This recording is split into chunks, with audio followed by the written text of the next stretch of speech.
Kalau gua kan bikin bisnis gampang nih, kayak refleks gitu loh. Lu Iya. challenge gua sebulan satu bisnis juga bisa. Jadi gini, kalau bisnis itu mulai dari opportunity, ya. Jadi kalau di luar sana ngomong passion, lah itu. Bohong itu. Kalau kita meminta orang jalanin, berarti kue mereka harus lebih gede daripada kita. Cenglinya kayak gitu, gitu loh. Kalau nggak akan jalan. Jadi kalau untuk memulai sesuatu, cari fundamentalnya atau first principle thinkingnya. Gitu. Dari bangunan itu apa sih pertama kali dimulai? Gambar, gitu loh. Pertama pasti gambar. Kalau lu bermain ke suatu lingkungan atau komunitas yang lu yang paling di sana, entah itu paling kaya, paling pintar, paling keren, paling terkenal, Nah, benchmark-nya susah ya. ya berarti lu nggak akan growth di situ. Iya. Orang-orang pada bilang harus spesialis, gue yang ngomong gue mengklaim gue ini pengen jadi expert generalis, bukan cuma generalis ya, expert generalis.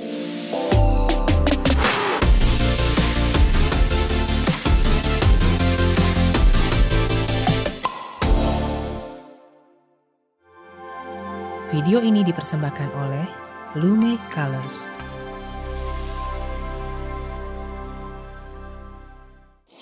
Gua hari ini udah bersama dengan Andre Kokois. Jadi ini udah ketiga kalinya kali ya lo masuk ke YouTube gue. Iya, benar. Berarti yang pertama kan podcast tuh, yang kedua live ya, Zoom. online. Pas lagi pandemi tuh heboh-hebohnya. Nah, langsung aja ya. Jadi Andre ini, gue akan memperkenalkan dia itu sebagai serialpreneur, investpreneur, tapi menurut gue dia lebih tepatnya tuh business maker.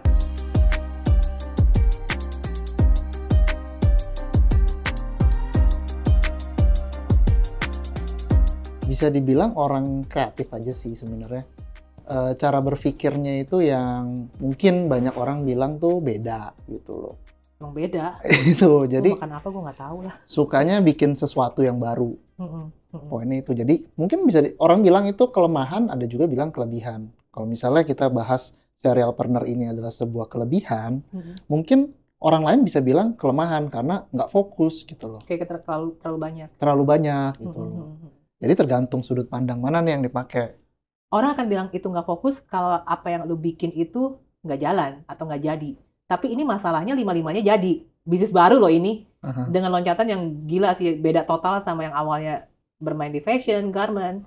Terus lu masuk ke, coba deh, dari 2021. 2021 kan lu bikin Ruang Nyaman. Ruang Nyaman. Ruang Nyaman itu arsitektural. Biro arsitek. Biro arsitek dan konsultan desain ya kan? Ya, bangunan. Ya, terus di tahun yang sama lu juga bikin Satu Ilmu. Satu Ilmu 2021 juga. Satu Ilmu itu kayak platform yang edukasi. Awalnya itu platform edukasi tuh 2021 ya.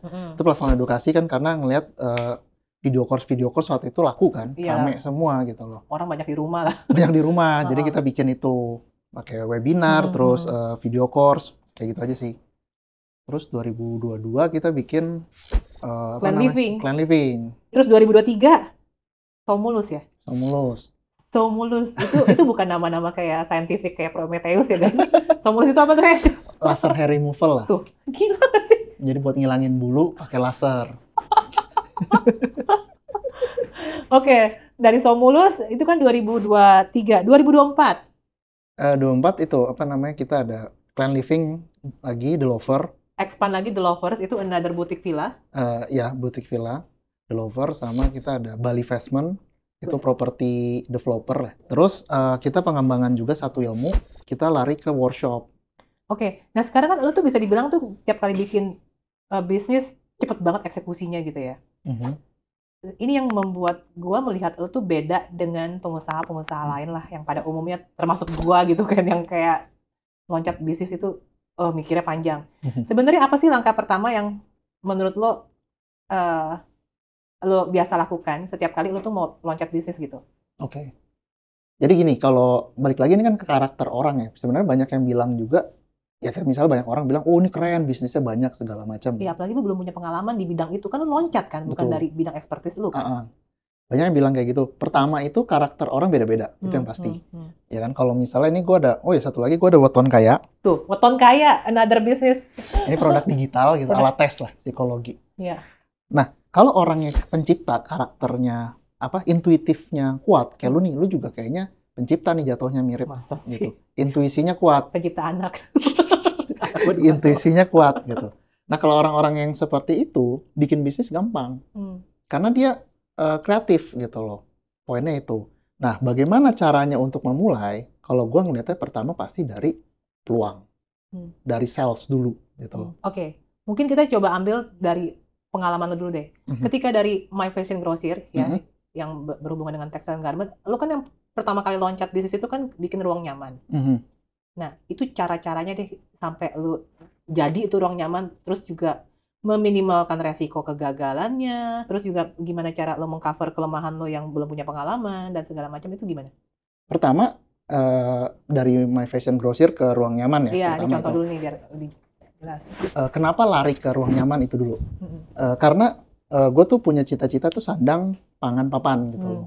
Nah, di MFG itu My Fashion Grocer kan dari 2012 tuh. Udah matang lah ya. Udah 9 tahun waktu itu. Terus gue mau masuk ke properti. Mulainya gimana kan bingung gitu loh. Nah, ini mungkin teman-teman bisa pahami juga. Jadi kalau untuk memulai sesuatu, cari fundamentalnya atau first principle thinking-nya. Gitu. Dari bangunan itu, apa sih pertama kali dimulai? Gambar. Gitu loh. Pertama pasti gambar. Nah, di situ industri apa? Gambar. Oh, ternyata biro arsitek. Gitu loh. Ya udah, kita masukin biro arsitek. Ya udah cari arsitek, hire arsitek. Langsung. Nah, balik lagi, ada sales nggak? Ya kan tadi, ada kan dari lu sales. Gue klien pertama dia. Ada sales, ini. Dari sales dulu, gitu loh, poinnya.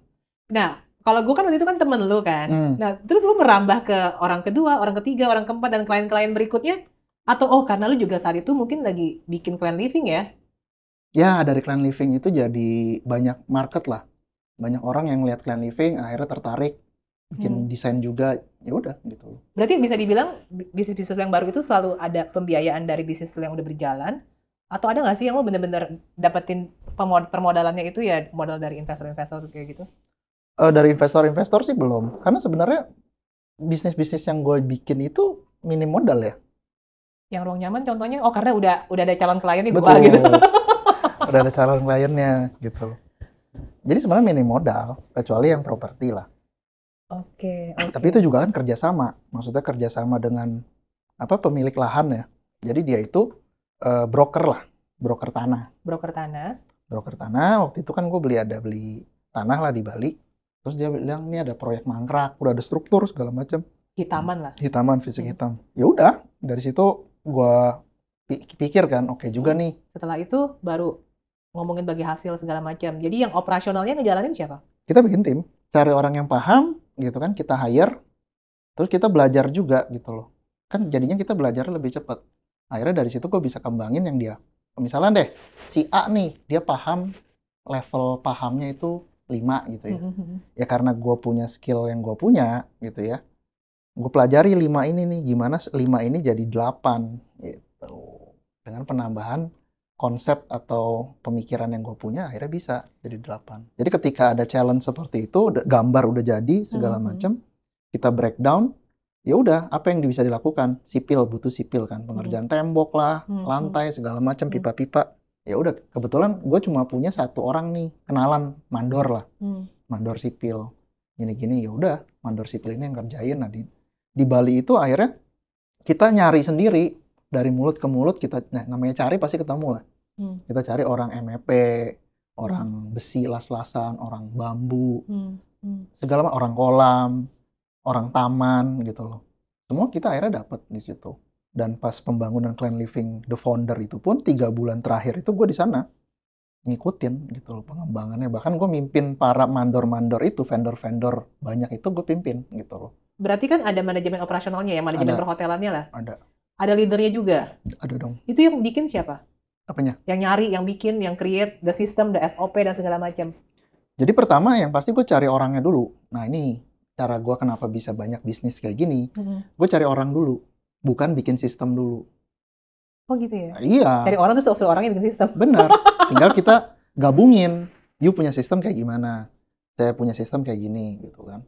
Ya kayak contoh nih misalnya ketika The Founder bikin, nah ini manajer ini, gue kan ada sistem HRD ya, namanya HRD, HRIS. Itu ada, gue punya absensi karyawan dan lain-lain ya. Itu gue tawarin nih pakai sistem HRS gini-gini. Nah manajer gue bilang, oh nggak bisa kok gini. Kita di sini kekeluargaan karena Bali ini banyak yang kadang upacara lah segala macam. Jadi kalau kita saklek jam masuk jam keluar malah nggak bisa gitu. Malah banyak yang nggak mau kerja di situ. Ya udah, berarti kamu tetap tanggung jawab ya gitu loh. Intinya sistem tuh gue udah siapin nih gitu loh. Checklistnya lah apa segala macam, gue udah bikinin. Gue kasih ke dia. Oke, ada yang dipakai, ada yang enggak. Jadi kuncinya itu cari orang dulu kalau gue. Dan orang pertama yang lo cari saat itu ketika bikin Clean Living yang jabatannya apa? Yang punya pengalaman manage kayak gituan. Jadi hotel manager? Atau guest house manager lah atau apa. Oke. Terserah. Dan di Clean Living sendiri kan pasti ada kitchen juga buat breakfast segala macam. Ada. Nah itu lo cari lagi koki? Enggak, kita simplify menunya. Kan menunya kan itu kan bukan bintang 5 ya. Maksudnya kan kita cuma masak itu a la carte, breakfastnya a la carte. Pilih gitu loh. Ya kita bikin menu yang sesimpel mungkin.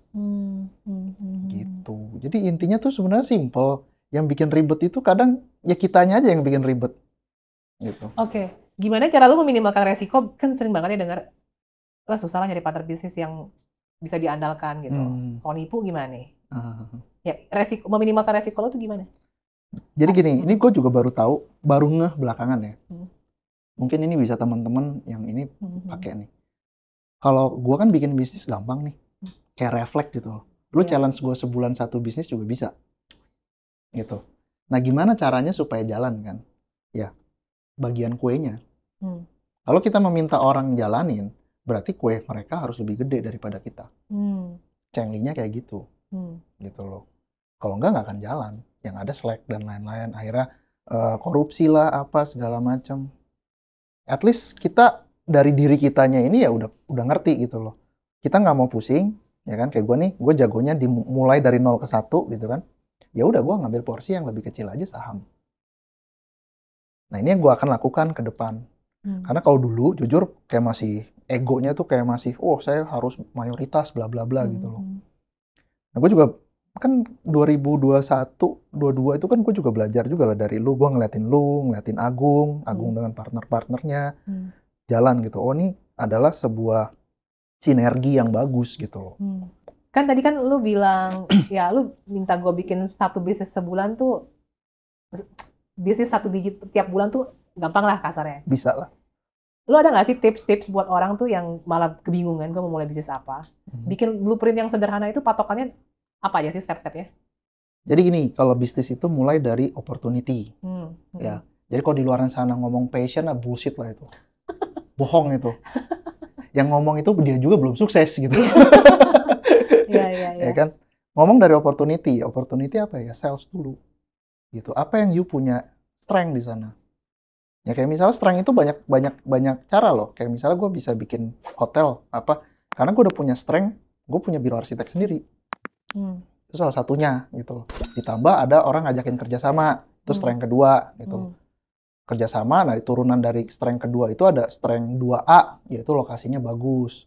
2B, murah, gitu, valuasinya gitu kan. Berarti identifikasi dulu kekuatan yang kita punya apa ya, entah dari bakat kita, latar belakang pendidikan yang, ya maksudnya kalau ngerti properti, ya expertise-nya lah. Iya, kayak misalnya kalau salah satunya lu deket sama penguasa nih, dinasti gitu. Wah, itu strength. Ada kompetitor, dibahas.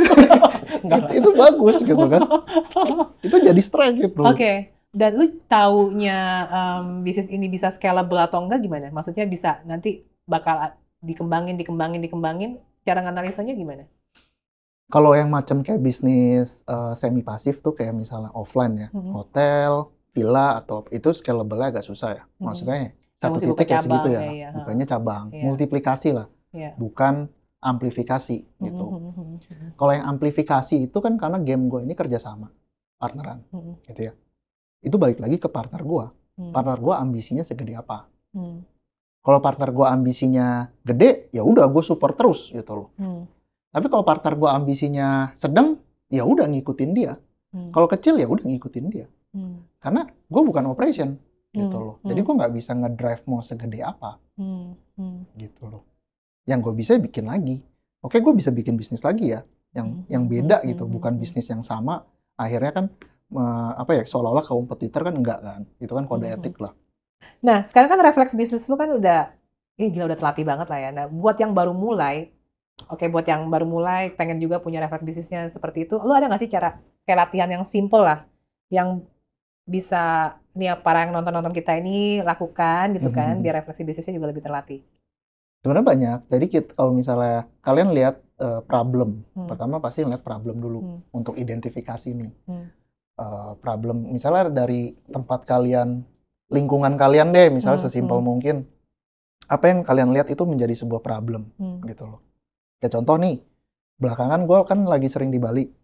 Di Bali itu makanan tuh untuk orang Jakarta nih kayak kita itu kurang cocok tuh.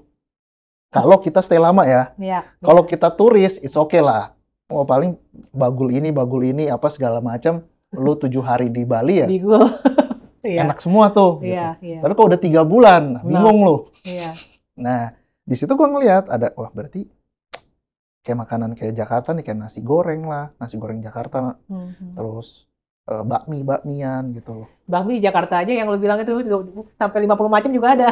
Padahal namanya bakmi doang. Jadi kan sebenarnya kita bisa ngeliat itu kekurangan, kita ambil nih kelebihannya di Jakarta nih, tempat gue suka makan bakmi ini enak nih. Gue ajak teman cobain, semua pasti suka gitu loh. Ya udah coba gue bikin atau gue ajak kerja sama atau gue beli resepnya, gue buka di sana. Kan bisa juga kayak gitu. Jadi mulai dulu dari opportunity, terus kita cari mundur ke belakang, kita punya strength-nya apa. Terus baru lihat ini ada salesnya nggak? Baru salesnya ada nggak gitu. Oh ternyata ada nih, si di Bali ini bakmi banyak berkembang. Gue liatin. Oh gue punya strength, gue punya bakmi yang gue suka nih gitu loh. Dan yang gue udah tes ke 10 orang atau 20 orang teman gue pada suka gitu. Nah itu udah jadi strength loh. Kita punya insight, ada barang yang bisa kita jual. Oke, sekarang apa sih pertimbangan utama lo ketika lo mulai memutuskan untuk invest ke sesuatu yang baru atau proyek baru atau bisnis baru gitu? Apakah lo nunggu bisnis lo yang sekarang ini matang dulu baru lo go, atau ya udah ini misalnya udah 7/8 matang lah, lo udah, intinya keputusannya apa? Keputusannya gini, kalau sekarang kan lagi fokus ke The Lover ya gue. Ya pertimbangannya. Nah, The Lover ini gue harus targetin ke 80% dulu okupansinya, baru gue bikin bakmi itu. Oh, yang bakmi tadi jadi benar. Gue pikir contoh loh. Gile. Bakmi itu. Jadi, nah terus ada juga, mungkin bisa teman-teman baca, lu udah baca belum? Buku The Richest Man in Babylon. Belum. Nah itu bagus. Jadi buat teman-teman yang kagak suka baca itu enak. Karena dia storytelling. Kayak cerita lah gitu. Dia menganalogikan cerita zaman dulu di Babilonia gitu-gitu lah. Nah dia ngajarin prinsip uang itu harus beranak gitu loh. Iya. Nah kalau konsep gua, bisnisnya harus beranak. Jadi uang dari bisnis A ini kita invest nih duit kita ke bisnis A misalnya. Atau waktu kita. Nah bisnis A ini udah menghasilkan. Ya kan dari sini kan kita ambil lah untuk kehidupan sehari-hari, operation dan lain-lain. Nah dividen dari bisnis A, kita bikin bisnis B.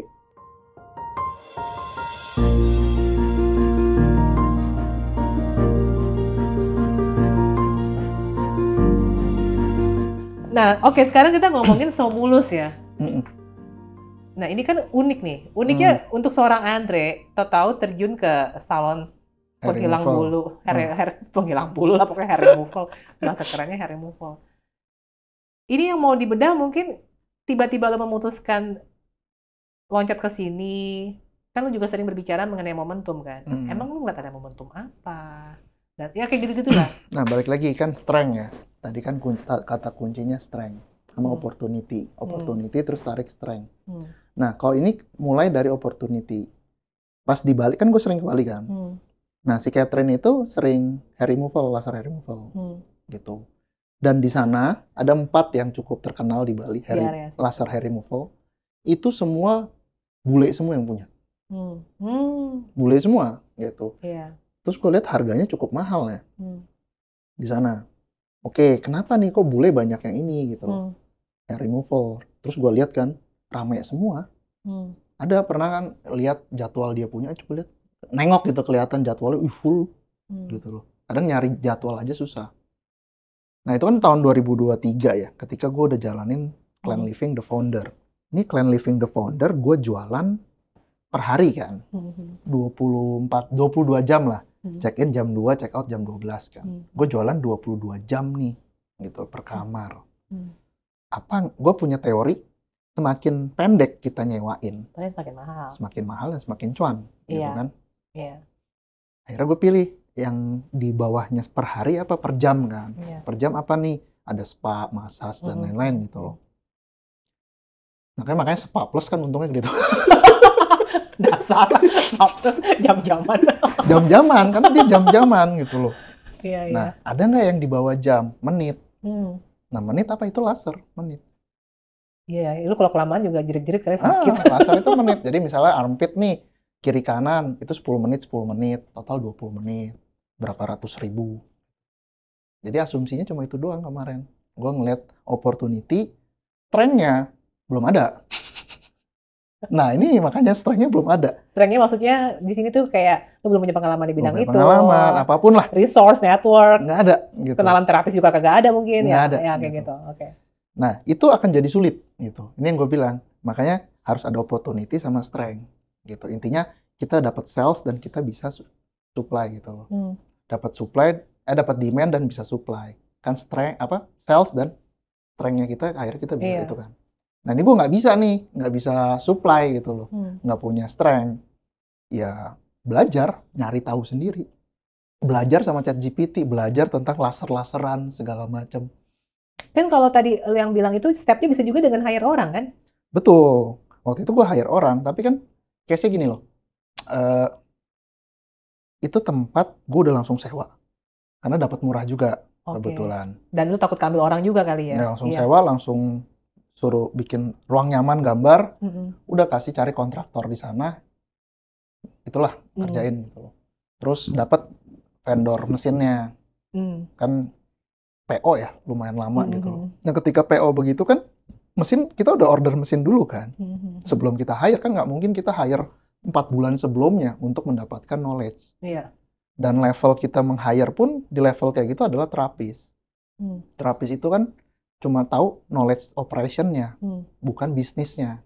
Nah, jadi untuk knowledge bisnisnya pun gue belajar dulu dari ChatGPT. Belajar gitu semua. Tapi ya somulus.com tuh ada websitenya. Itu satu-satunya gue bilang di Indonesia yang punya booking system sendiri. Even yang brand besar itu di Indonesia dia belum punya sistem booking sendiri, pakai pihak ketiga. Gua doang bikin. Maksudnya yang lain pada pakai pihak ketiga, kalau lo aplikasi, jadi kayak booking appointment gitu ya? Yes, jadi langsung pilih tanggal, pilih treatment, terus pilih tanggal, pilih jam slotnya apa. Gimana caranya lo tahu kapan harus berhenti nge-push satu bisnis? Kayaknya nih enggak lah gitu kan. Padahal lu udah setengah jalan tuh, udah lagi bikin apa. Dan fokus ke yang lain. Ada sih kayak misalnya gue bikin bisnis retail baju, lumayan brandnya tuh ada Meva Marka, ada Kulot-Kolot, ada Mambik Knitwear. Itu udah keluar modal lumayan tuh buat produksi. Itu nggak ada yang jalan. Gitu. Dan waktu itu sempet juga bikin, itu kenapa berhenti? Karena kita udah coba segala macam hal gitu, tapi kok kayak nggak jalan gitu loh. Padahal logikanya ya, gue ngerti baju, gue juga ngerti marketing gitu loh. Mau marketing tradisional atau digital gue juga paham. Tapi nggak ada yang jalan, percaya nggak percaya tuh, weton ngaruh. Nah, yaudah akhirnya kita stop. Gue stop untuk jualan baju secara eceran. Pernah juga yang gue stop itu adalah satu makna. Satu makna itu marketing agency. Gue udah bikin marketing agency tim gitu loh. Udah lumayan beberapa perusahaan kita pegang. Waktu itu pas awal-awal zaman TikTok booming lah. Jadi kebutuhan untuk short video itu tinggi. Banyak perusahaan yang kaget gitu loh. Jadi gue ngambil market itu. Itu gue tutup kenapa? Karena ternyata memanage tim kreatif itu cukup challenging juga. Gitu. Banget, bukan cukup lagi. Ya kan? Gue selalu ngajarin, gue butuh quantity, gue nggak butuh quality. Gitu. Bullshit lah lu ngomong quality tanpa quantity dulu. Iya, kan practice makes progress juga kan. Yes, ya, fokus di quantity dulu jadinya. Akhirnya karena cuma nutup operasional doang, terus ribet gitu kan, udah bubar deh. Gitu. Terus ada juga construction, kontraktor.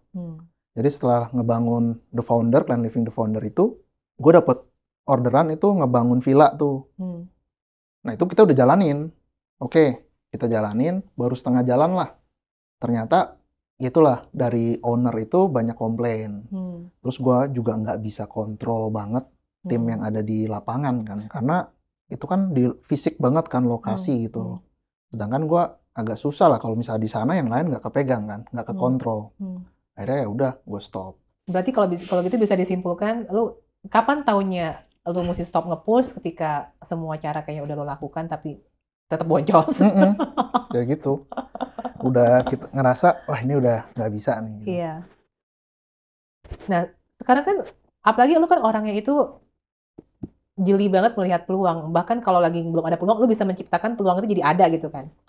Nah, ada nggak sih cara lu tuh tetap on track? Maksud gue, misalnya lu lagi fokus bikin Clan Living nih waktu awal-awal nih yang The Founders. Kan pasti kan bikin itu kan anggaplah hampir setahun lah ya. Sebenarnya 6 bulan sih kalau buat itu gue cek. Terus ada peluang-peluang lain yang masuk. Nah, cara lu ngejaga fokus lu tetap on track tuh gimana? Kan lu juga nggak mau kehilangan momentum lah, segala macam. Gini, kita cicil dalam artian tuh enggak semuanya, kita nggak promise langsung, oh ini bisa nih, sembari berjalan. Enggak. Ya kita tampung dulu, apa yang bisa kita cicil kerjain, dikerjain gitu loh. Kayak misalnya saat lagi gue fokus developer nih, ini kan gue juga ngebangun desain untuk developer kan, perumahan, villa gue jual. Itu kan bisa lah gitu, tinggal delegasi ini ngarahin ini, itu gitu loh. Bisa, jadi yang bisa dicicil.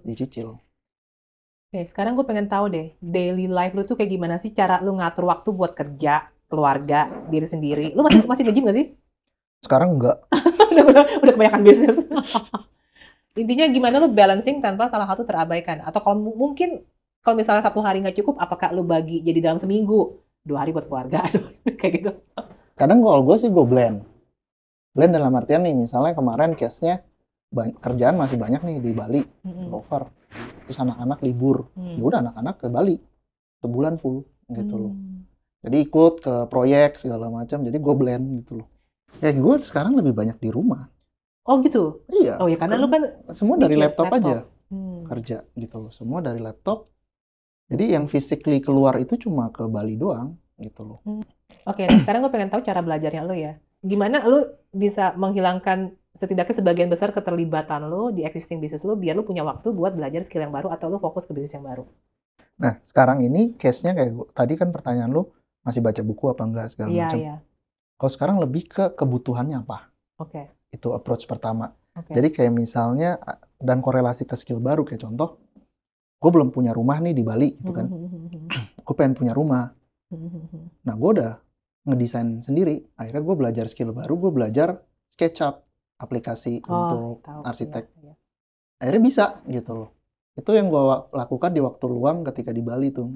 Sekaligus abis ngawasin proyek, malamnya gue belajar SketchUp. Dari di YouTube lah apa segala macam, tapi case-nya adalah sekalian kebutuhan ngedesain rumah sendiri. Yang tadi lah, yang lo sempat bilang ada proyek yang akhirnya sempat kontraktor, akhirnya lo stop.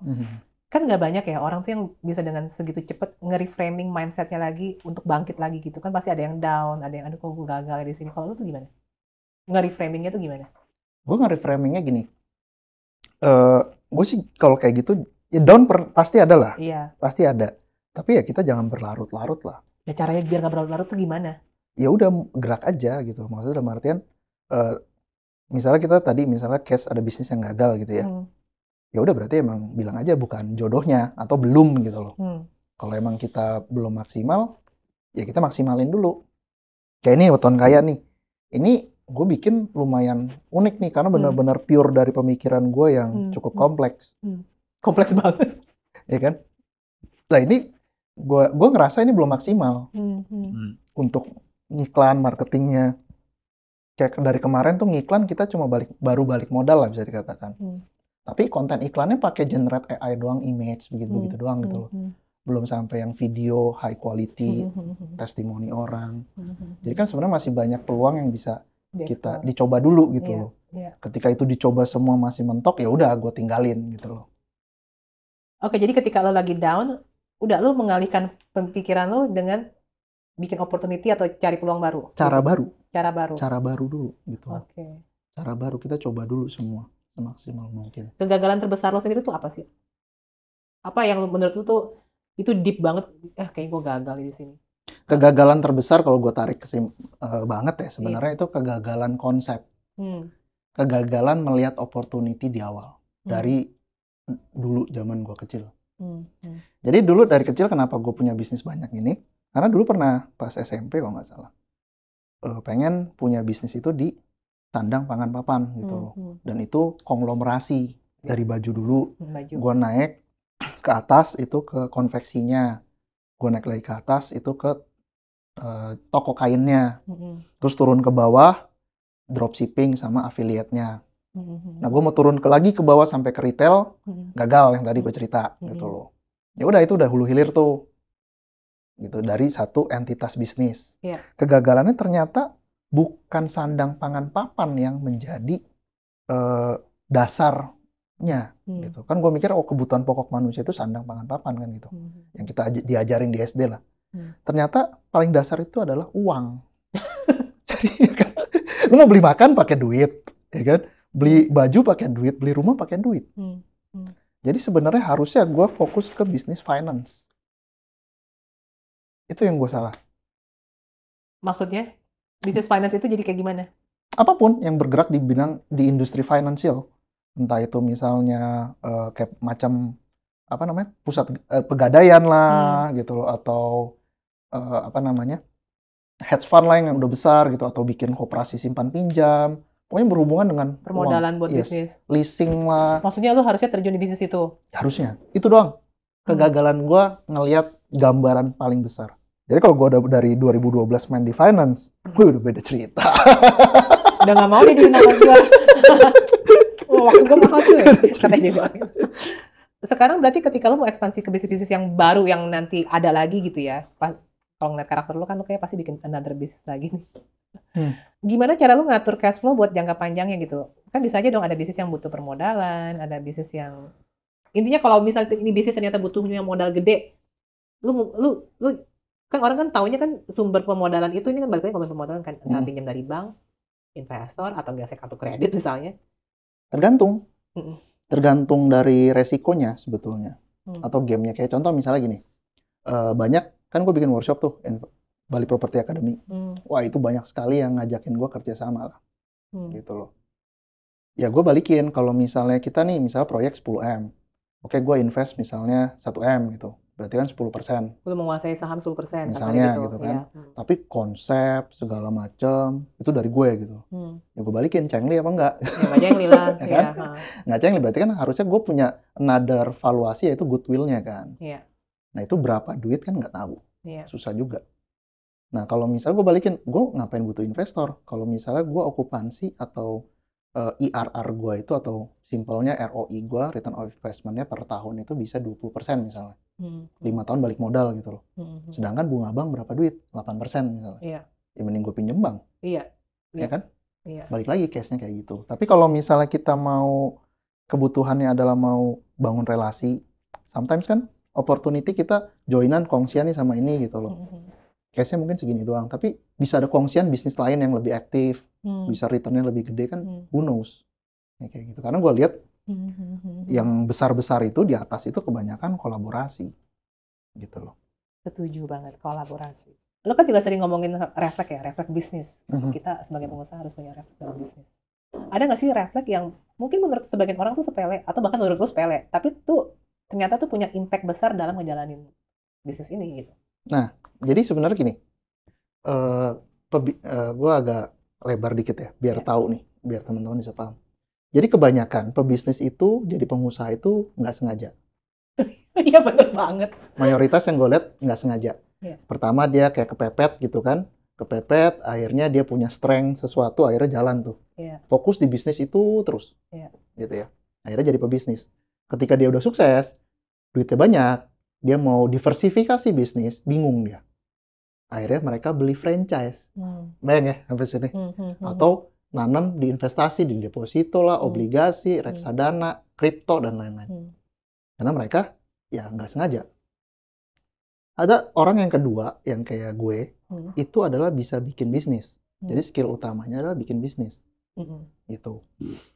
Nah, untuk orang yang kayak gue yang suka bikin bisnis ini, bisa ngelihat refleks yang paling penting adalah ngeroso.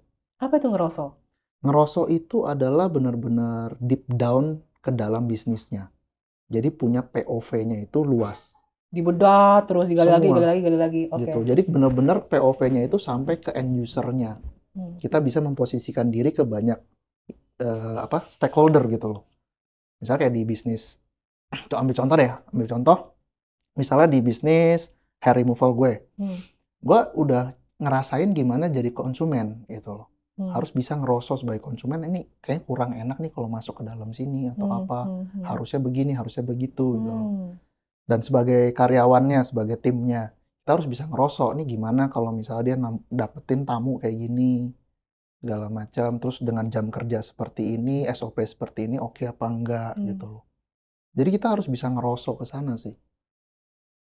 Jadi semakin bisa kita ngerosot, itu keren gitu loh. Kita lanjut nih ya ke tahun 2024, ya kan? 2024 itu dengan segudang pengalaman lo itu yang ya dari Clan Living, The Lovers, The Founders ya kan, terus ruang nyaman segala macam. Lalu apa yang membuat lo pede bikin workshop sebagai pemateri pembicara baru? Karena gini. Dan ini workshop loh, bukan online loh. Itu karena pertama kepepet. The power of kepepet juga penting. Kepepet di mana lu nya? Yang gue bilang tadi, satu ilmu itu semenjak ChatGPT 2023 keluar, booming, itu menurunkan penjualan. Omsetnya tuh turun. Jadi lu tetap menjaga setiap bisnis yang udah lu bikin ini jalan ya? Oh iya dong. Kadang kan ada juga pengusaha, ya udahlah yang satu ilmu misalnya nih, udah turun, emang udah jodoh gue cuma sampai di situ doang, udah gue fokus ke bisnis yang lain. Enggak ya, lu bener-bener fight sampai semua cara mesti lu lakukan dulu untuk bisa ini survive dulu ya? Betul. Oke, terus? Tapi emang, itu masih di dalam blueprint gue.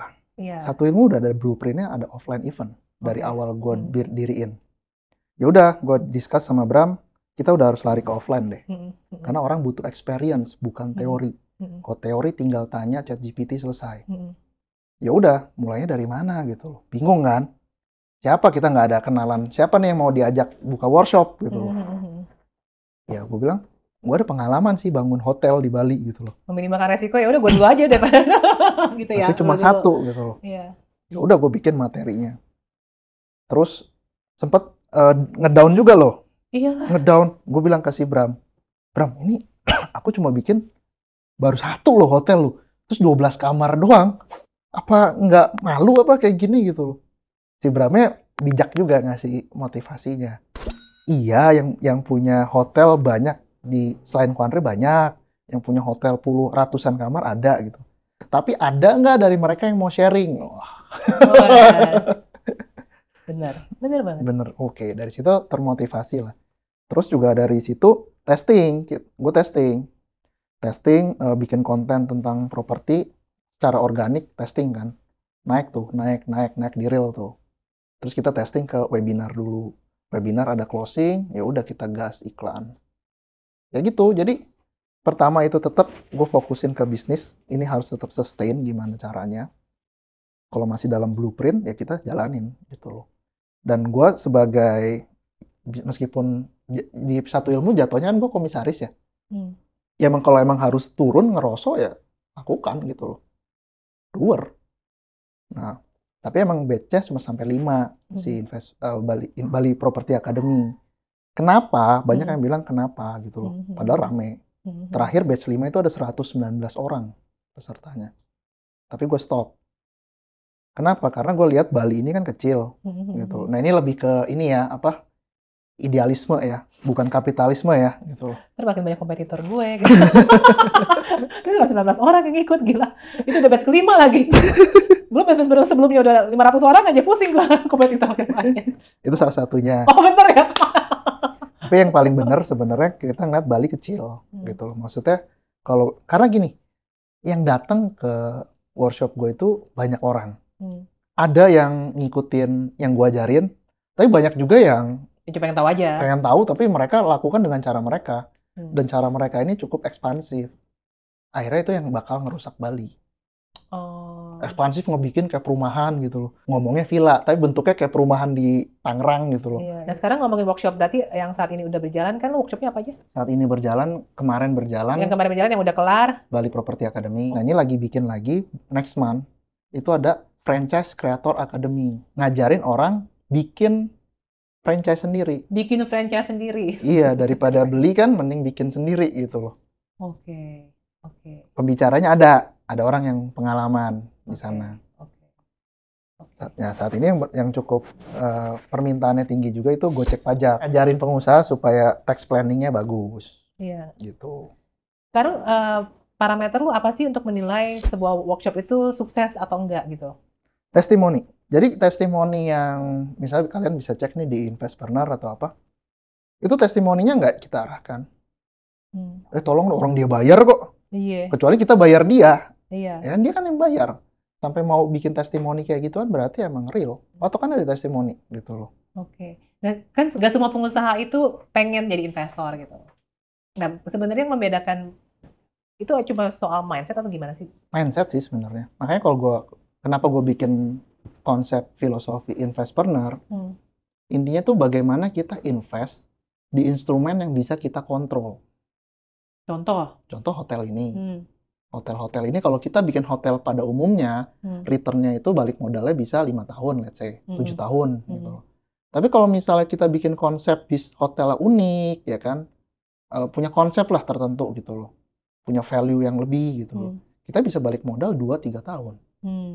Itu adalah salah satu instrumen yang masih bisa under control kita. Kayak salah satunya bikin misalnya rumah makan gitu kan, terus kita bisa franchise-in. Nah itu kan juga investasi juga yang bisa kita nanti besarin under kita kontrol juga. Nah sekarang dari semua yang udah banyak bisnis yang lu udah bangun gitu ya, terus workshop lah, villa, ada nggak sih satu project yang menurut lu gede gitu ya, atau ya yang sampai sekarang tuh masih ada di kepala lu, masih jadi cita-cita tapi belum lu eksekusi? Ada. Apa? Food estate. Wih, makanan lo, food estate. Pangan. Boleh di-share konsepnya apa takut nanti duluin orang? Nggak apa-apa, karena ini konsep oke, tapi kan eksekusinya yang susah. Karena kompleks.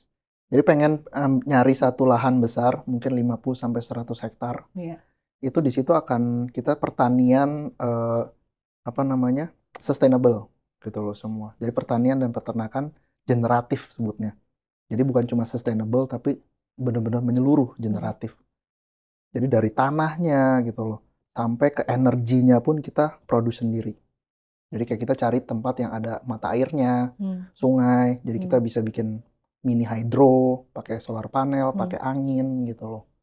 Kita nanti sampah organik itu kita ambil, kita pakein magotnya jadi belatung itu buat makanan ayam atau makanan ikan, kotoran ayam ikannya untuk pupuk, kayak gitu muter.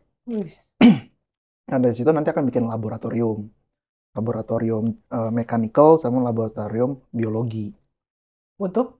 Ya untuk itu, gimana mechanical ini bisa kita manfaatin teknologi mechanical ya, kayak misalnya irigasi tetes lah, apa segala macam, IoT pakai internet, sama biological dalam artian kayak misalnya nanti ayam bertelur ya kita kembangin biar banyak gitu loh. Karena kan banyak peternakan sekarang ini cuma ya pengemukan, penetasan gitu loh.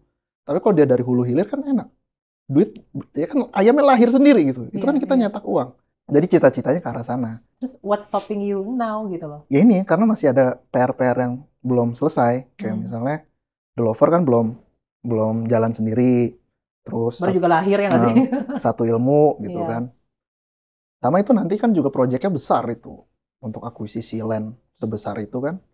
Yang nggak cukup kantong sendiri, pasti open siapa yang mau ikut. Nah sekarang gimana cara lu tuh tetap goal oriented gitu ya, sambil tetap nggak kehilangan fleksibilitas lo untuk melihat peluang-peluang yang baru buat menghadapi perubahan-perubahan yang ada gitu. Biar lo tetap fokusnya tuh gimana?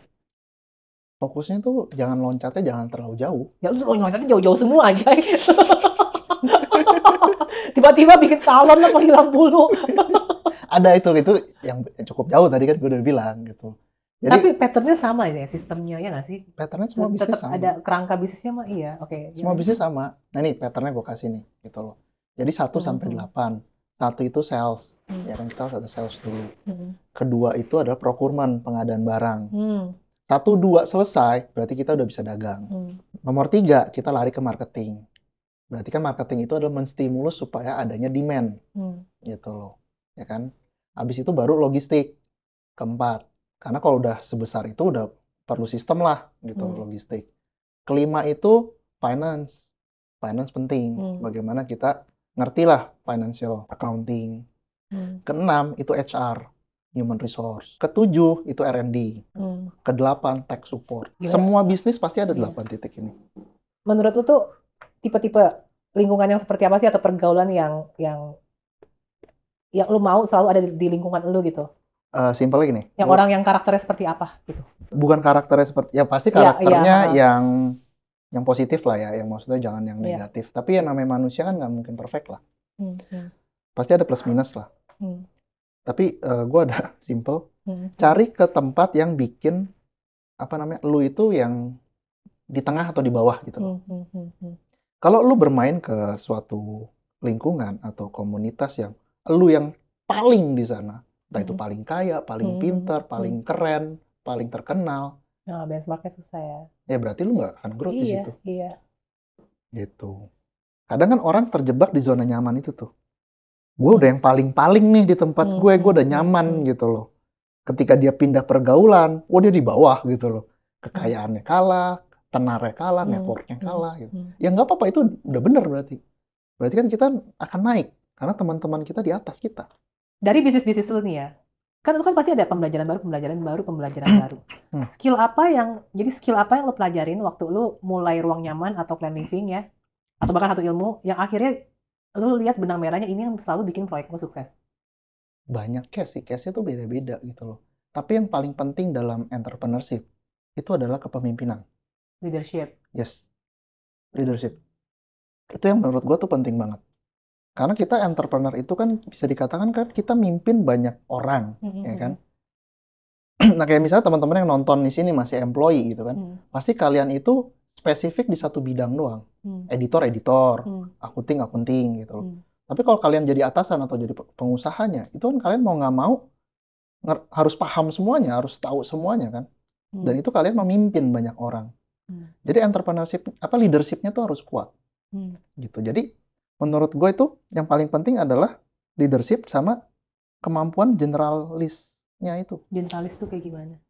Jadi kan ada generalis versus spesialis kan. Oh, generalis versus spesialis. Oke. Kita itu sebagai entrepreneur yang sukses tuh harus sebagai generalis. Minimal ngerti lah anak buah lo ngapain lah, walaupun cuma 20% setidaknya tahu anak buah lo ngapain biar nggak dibego-begoin juga kasarnya. Satu case contoh lucu yang unik, ketika pembangunan Clan Living Developer ini, itu wah, problemnya banyak sekali. Karena itu kompleks banget.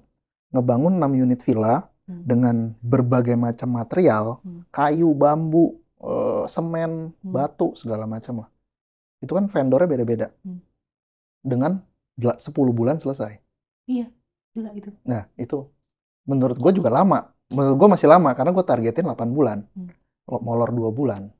Karena itu ditipu tuh, kena tipu lah 2-3 orang kontraktor. Tipu dari sisi apa?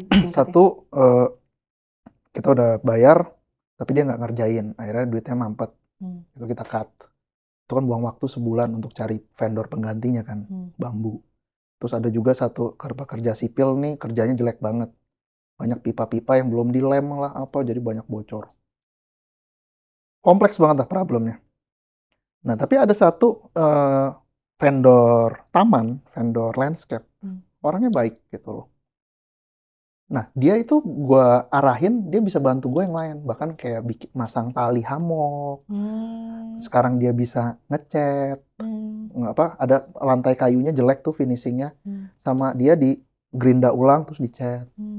Saya belum bisa loh Pak Andre gini-gini. Coba aja Pak. Gitu. Saya kasih Bapak opportunity untuk melakukan ini. Akhirnya bisa bagus. Itu kalau nggak punya leadership gimana?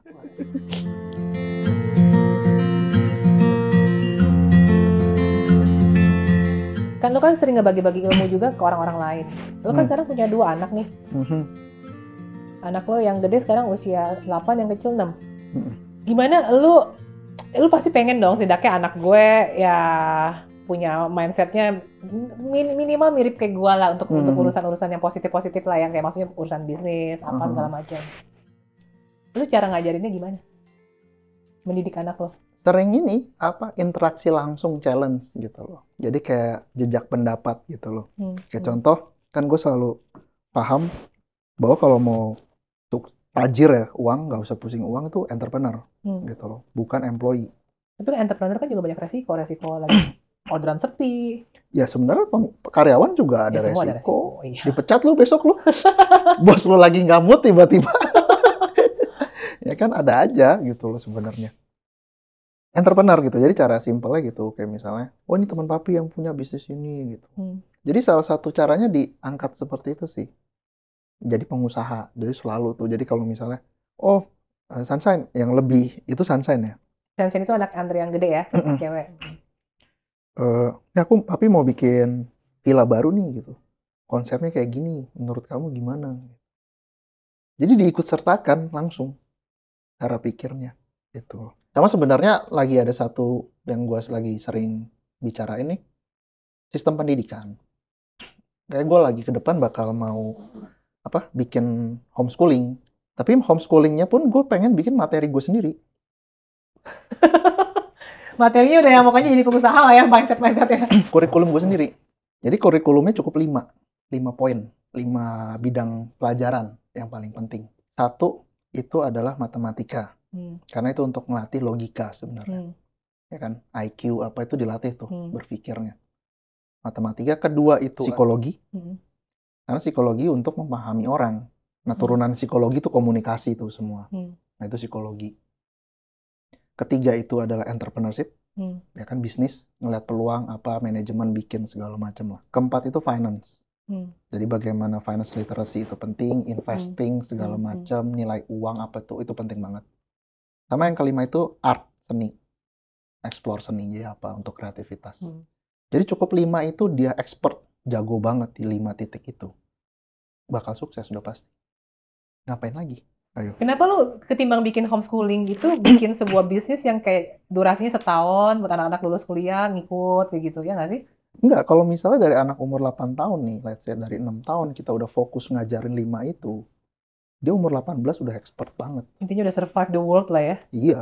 Umur 18 tahun dia udah bisa dikatakan lulus S3-nya psikologi gitu. Iya sih, karena dari kecil ceritanya. Dari kecil udah ngerti apa itu keuangan, IRR lah segala macam. Cepetan lah bikin sebelum anak gue lulus kuliah.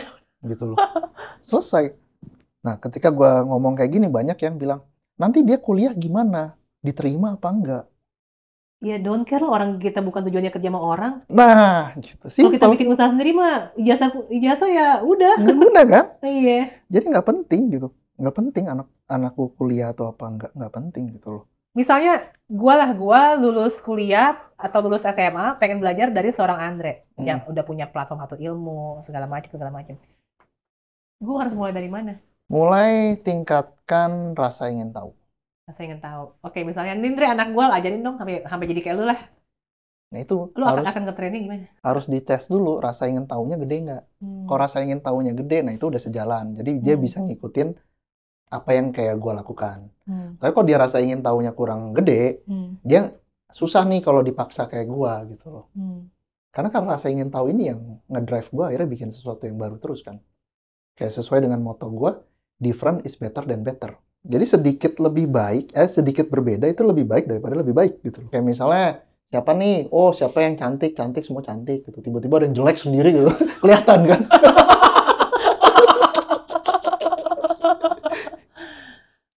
Oke, ini udah pertanyaan penutup. Intinya dari semua pencapaian dan tantangan yang lo hadapin, pembelajaran, segala macam. Pertama, apa nasihat lo buat mereka-mereka pengusaha, entah yang baru mulai atau yang sekarang lagi masa sulit ya kan? Itu nasihat. Yang pertama nasihat. Yang kedua itu, lo mau kasih tips atau apalah. Jadi nasihat dan tips lah. What to do. Nasihatnya tetap berusaha gitu. Karena kalau kita fokus mau beresin sesuatu pasti bisa.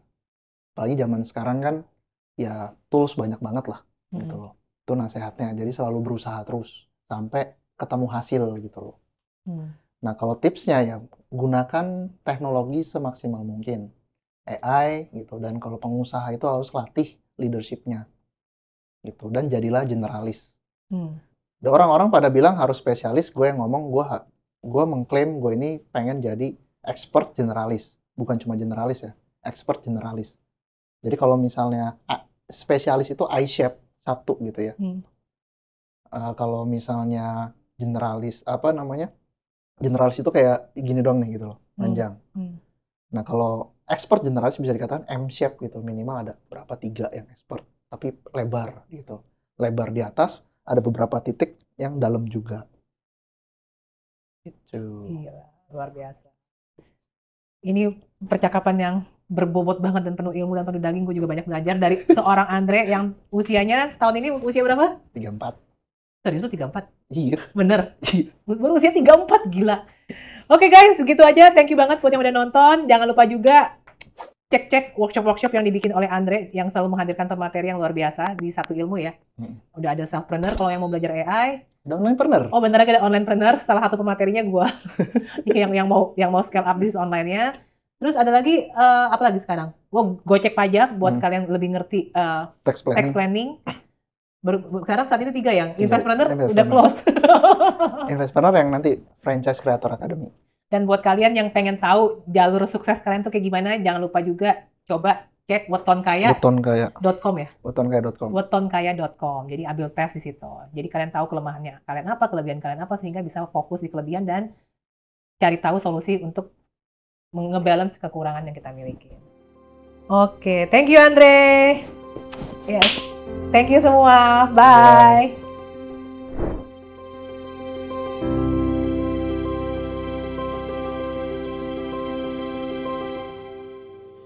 Tidaklah masalah berapa kali kita gagal. Tidak penting berapa kali kita hampir berhasil.